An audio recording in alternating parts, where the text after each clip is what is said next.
చాలా దూరంలో పోలీసు వాళ్ళు ఆపుతా ఉన్నారు. పోలీసు వాళ్ళు బొమ్మలు వీకేస్తా ఉన్నారు. నేను పోలీసు మిత్రులకు మనవి చేస్తా ఉన్నా, మీ డ్యూటీ మీరు చేయండి. 10 ఏళ్ళు మేము కూడా గవర్నమెంట్ ఉన్నాం. అమాయకులను బెదిరియడం, కొట్టడం, బీఆర్ఎస్ ఫ్లెక్సీలు బికేయడం ఇదా మీ పోలీస్ డ్యూటీ? ఇలా మేము కూడా లెక్క పెడతా ఉన్నాం. నేను పోలీసు పేరెత్తంగానే ప్రజలు ఎట్లా మాట్లాడుతున్నారో మీరు చూస్తున్నారు. ప్రజల గోల చూస్తున్నారు. ఇప్పటికైనా మీ అరాచకాలు బంద్ చేయండి, జాగ్రత్త. లేకపోతే మళ్ళా గ్యారంటీగా బీఆర్ఎస్ అధికారానికి వస్తుంది. అప్పుడు మీ గతి ఏమైతే ఆలోచన చేసుకోవాలి. 10 ఏళ్ళు మేము ఉన్నామే, 10 ఏళ్ళు నేను ముఖ్యమంత్రిగా ఉన్నానే, ఒక్క రోజన్నా మేము ఈ దౌర్జన్యం చేసినామా? ఎవరినైనా వేధించినామా? మరి ఎందుకు మీడియాలో మితిమీరిన పనులు చేస్తా ఉన్నారు పోలీసులు? దయచేసి మానుకోండి పోలీస్ సోదరులారా. మేమన్నీ రికార్డు చేస్తా ఉన్నాం.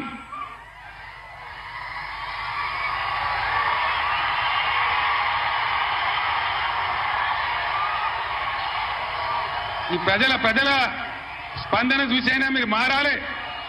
డీజీపీ గారు మీరు మారాలని నేను చెప్తా ఉన్నా.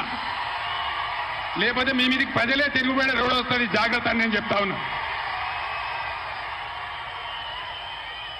మా కార్యకర్త తెలంగాణ ఉద్యమకారుడు సల్వాజీ మాధవరావు అని కరీంనగర్ జిల్లా ధర్మారంలో, పెద్దపల్లి జిల్లాలో ఆయన సోషల్ మీడియాలో ఒక పోస్ట్ పెట్టిండని చెప్పి ఆయన మీద అక్రమ కేసులు పెట్టి ఇలా జైలు తరలించిన ఆయన కరీంనగర్ జైల్లో ఉన్నాడు. ఇది మీకు న్యాయమా? డీజీపీకి ఏమైనా గౌరవం ఉంటే ఆ సల్వాజీ మాధవరావు మీద ఏదైతే జరిగిందో దాని మీద స్పెషల్ కమిటీ సీనియర్ ఐపీఎస్ ఆఫీసర్తో ఎంక్వైరీ చేయాలి. ఏ సబ్ ఇన్స్పెక్టర్, ఏ సర్కిల్ ఇన్స్పెక్టర్ దౌర్జన్యానికి పాల్పడ్డాడో వాళ్ళ మీద మీరు చర్యలు తీసుకోవాలి. లేకపోతే తస్మాత్ జాగ్రత్త, మేము న్యాయస్థానం తలుపులు దాడతామని మనవి చేస్తా ఉన్నా. మేము కూడా మస్తుగా చూసినాం. నేను కేంద్ర మంత్రిగా పనిచేసిన, రాష్ట్ర మంత్రిగా పనిచేసిన, ఇదే జిల్లాలో 20 ఏళ్ళు ఎమ్మెల్యేగా ఉన్నా, ముఖ్యమంత్రిగా పనిచేసిన, కానీ దౌర్జన్యాలు ఎన్నడూ మీతో మేము చేయించలే.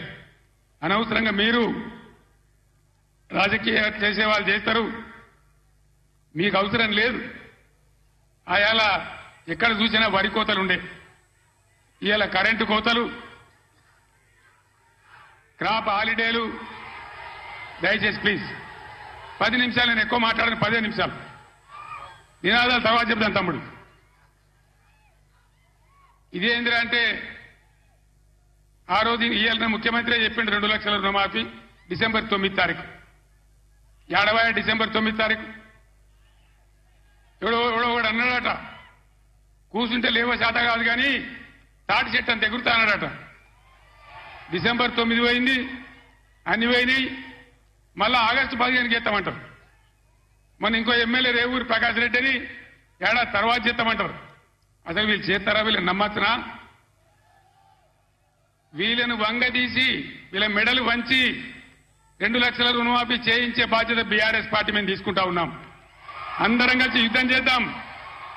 పార్లమెంట్ ఎన్నికల్లో బీఆర్ఎస్ అభ్యర్థులను గెలిపించండి, బీఆర్ఎస్ కు బలాన్ని ఇవ్వండి. రైతుల పక్షాన బీఆర్ఎస్ పోరాటం చేస్తుందని మనవి చేస్తా ఉన్నా. లేకపోతే ఏమైతుంది?